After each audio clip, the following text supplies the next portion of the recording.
Hello everyone and welcome back to my channel. I thought I would share some more of my recent sewing, and it is another jumper or sweater that I've made. Again, impossible to see on the camera, sorry. I will try and take some pictures and insert them, but it is a little bit tricky. I know it's really hard to see and the pictures. I did another sewing video recently, and it's a very similar jumper, and I know the pictures were, you couldn't really see the full jumper, but it's bigger than my table, so it's quite hard to fit it on and take a picture of it, and it's just really cold and miserable outside, so it's quite hard to take pictures of me wearing it, but I will try and insert something that's actually wearable. Anyway, rambly already. This is the I Am Zebre jumper from the I Am pattern company. They're a French company.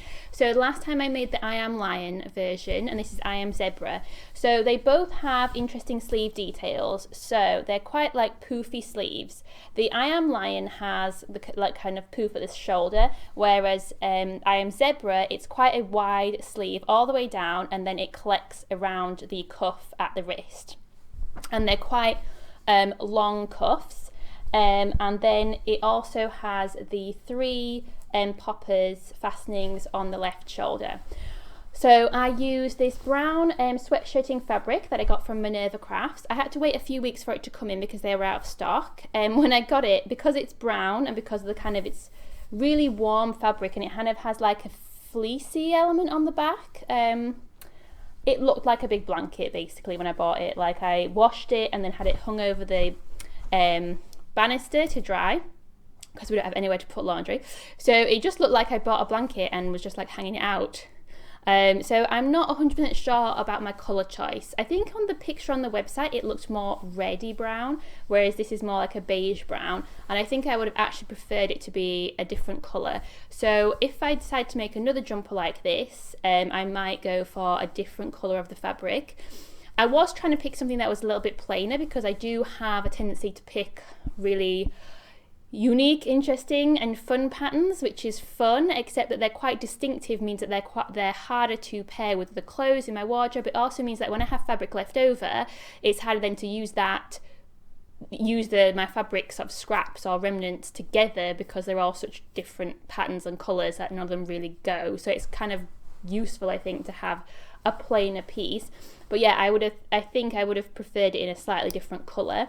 The fabric was really easy to work with though. I do find stretch fabrics trickier. This wasn't too bad. The zigzag stitch isn't as easy to use as running stitch, but again, this wasn't too bad. It was a little bit, like, it did give off a tiny little bit of like fluff because, like I said, it's got this kind of fleeciness on the back, but it actually was fine, and it's not very thick fabric, but it is really, really warm because it is this like fleecy backing of the sweatshirt fabric. The pattern, the I Am Zebre pattern, is really, really similar to the I Am Lion pattern. So if you watch the video that I did on I Am Lion, this is very, very similar construction. The instructions that come with it, so I got a PDF with both patterns included because it just worked out as being much cheaper than buying them separately or buying a physical paper copy. I do have a printer at home, so printing them out isn't too challenging for me, although I don't seem to be able to adjust the scaling on my printer when I print out, so it's a little bit tricky to make sure I'm printing out at 100%. But I did, I think, manage to do so.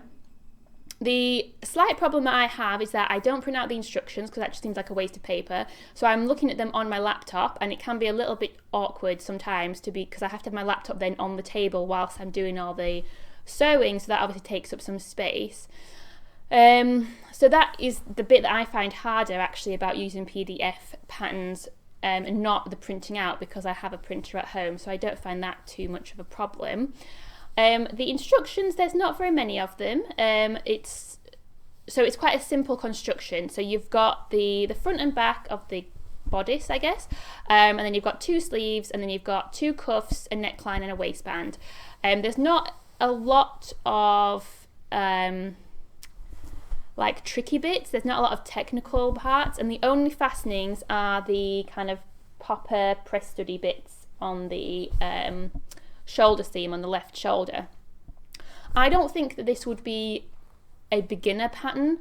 I think it could be, but I think the instructions aren't detailed enough. They don't fill in all the gaps. Like, you know, they wouldn't fill in all the gaps in your knowledge with really detailed instructions. They're already relying on you knowing the basics, which is why the instructions are pretty short. There's only like 4 sort of sections on like an A4 page of how to construct the jumper.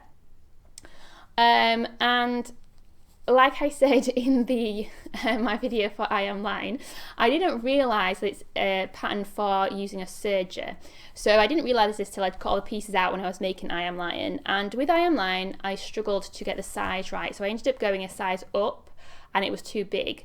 But then that actually helped, because if you're not using a serger, you're supposed to add extra seam allowance into the pattern pieces, but it was already too late at that point because I'd already cut them out. So I just use a fairly small seam allowance. The seam allowance they give you seems really small. And in the English language version of the instructions, it's all in imperial measurements, and in the French language it's all in metric, which I would find a lot easier to work with, because in the imperial measurements it's giving you measurements like 3/16 of an inch and things, which is just stupid, because my ruler and tape measure don't have 1/16 of an inch on them. They only have 1/8 as the smallest, you know, breakdown of an inch, and that's pretty small. So I was having to measure out 1.5/8 of an inch. Like, it just seems stupid. Anyway, with the I Am Lion, what I'm trying to say is that I made it a size too big, but I used probably a slightly bigger seam allowance than they recommended, and I didn't add extra seam allowance on for the fact that I was using a sewing machine and not a serger. And when the jumper was made for the I Am Line pattern, it was still a little bit on the big side, but it still fits, but it's just kind of a looser fit, a little bit boxy. So for this one, I went a size down because the previous one felt a little bit on the big side. I still used a fairly small seam allowance, but again, probably slightly bigger than they recommended. And I didn't add any extra seam allowance onto my pattern pieces when I cut them out, which is what they recommend when you're using a sewing machine, but I just ignored that because it sounded complicated and hard, and it was like 3/16 of an inch, which annoyed me. And I use a sewing machine, I don't have a serger. So this one does feel on the smaller side, but it still fits, so it's fine. The problem that I had is that the fabric doesn't have as much stretch in it. This fabric doesn't have as much stretch in it as perhaps it needed, so especially in their direction. See, I'm still learning about grain line and stretch and things, so in the direction that you would want the cuffs and the waistband and the neckline to stretch, it doesn't. So the cuffs and the waistband feel a little bit tight, the neck, not tight like uncomfortable, but just like I can't really stretch around a lot. And the same with like the neckband. So it means on this one, I do have to unfasten the poppers on the left shoulder to get it on and off, which I don't for the previous one. So the problem I've got with this one is that, so with these poppers, when you put them on, you basically hammer them in, and I was struggling to get them to go all the way through the fabric. I think it's just a little bit thick, and what's actually happened is that when I was wearing it, when I undid it, it came apart, so I have to somehow manage to repair this now, because it's not, I mean, it is still wearable, but I just can't fasten up all 3 of the poppers because one of them is broken. So the size is a little bit smaller, and it has slightly broken on first wearing, but I would say overall it's quite successful. I'm quite pleased with the way that it turned out, and I'm building up my confidence with my sewing, and I am producing wearable pieces of clothing that I have worn outside in public, which is not when I was sewing a few years ago and I was just making it up as I went along. They weren't necessarily wearable pieces that I could actually wear outside, and sometimes when I did wear them outside they would just fall to pieces and it was a bit of a disaster.